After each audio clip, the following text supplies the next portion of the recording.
nous allons étudier la suite UN définie par U0 égale moins 1 et pour tout entier naturel n, U indice n plus 1 égale 3/4 de UN plus 5. On va tout d'abord, en Python, écrire une fonction non récursive U1 qui prend comme argument n et qui renvoie UN. En application, on calculera U indice 0, U indice 1, U indice 10 et U indice 45 afin de vérifier notre script. Puis, on va écrire une fonction récursive, cette fois-ci, U2, qui va prendre comme argument n et qui va renvoyer U indice n. Le tout, bien sûr, à l'aide de notre TINSPIR CX2TCAS et de son application Python.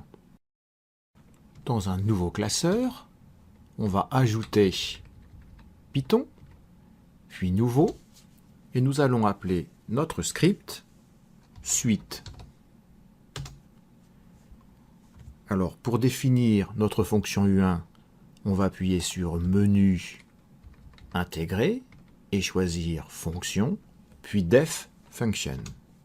On entre ici le nom de notre fonction, U1, et comme argument, nous avions dit n.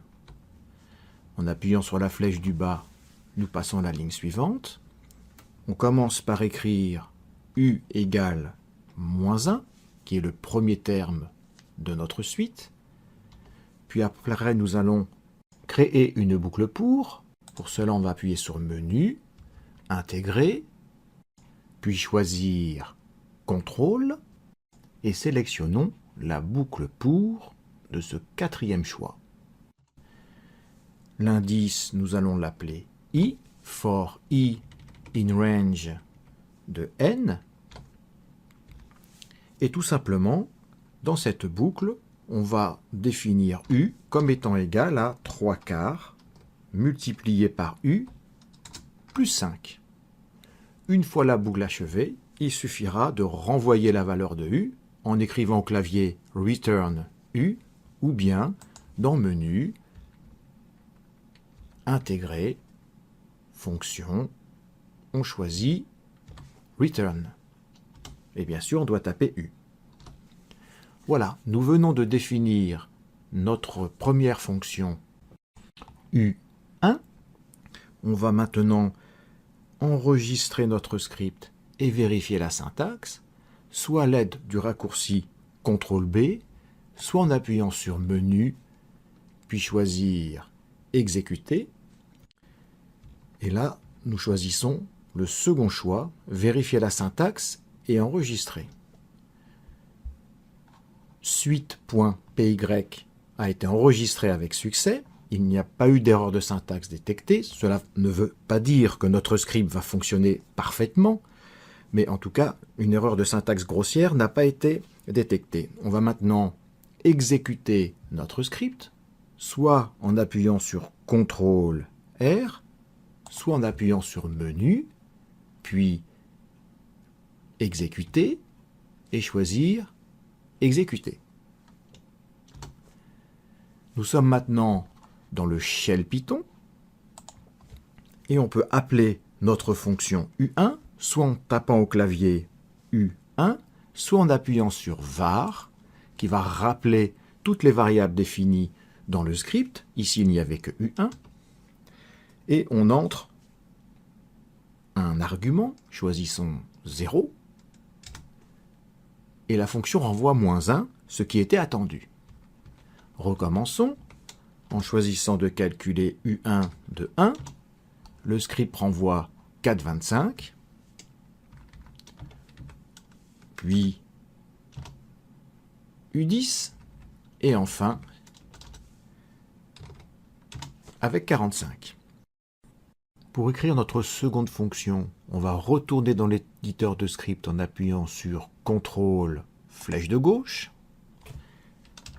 et on va définir maintenant notre nouvelle fonction U2 en appuyant sur Menu, puis Intégrer, Fonction, et on choisit Def Function.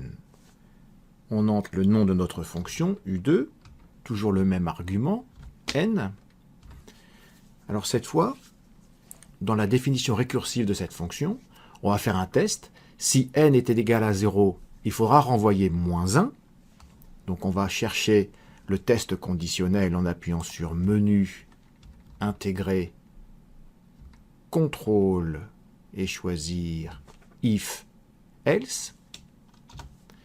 Alors si n est égal à 0, donc la comparaison, en Python, la comparaison est obtenue en appuyant sur égal, égal, situé en dessous de la touche contrôle, 0, alors on va renvoyer moins 1, qui est la valeur de u indice 0.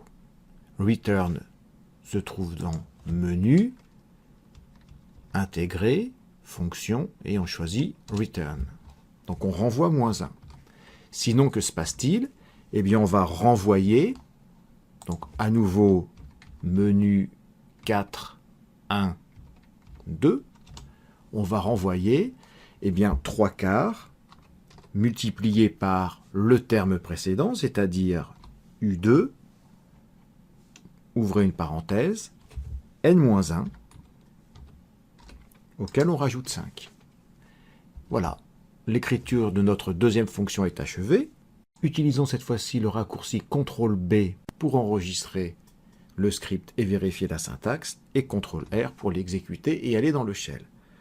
On vérifie en entrant U2 de 0, on obtient bien moins 1, puis U2 de 1, on obtient bien 4,25 comme tout à l'heure, enfin U2 de 10 et de 45 nous donnent bien les mêmes valeurs que nous avons trouvées précédemment.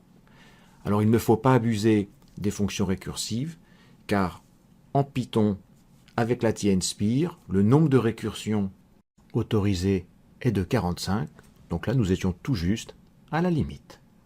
Par contre, avec la définition itérative de notre fonction U1, nous pouvons aller aussi loin que nous voulons dans les calculs.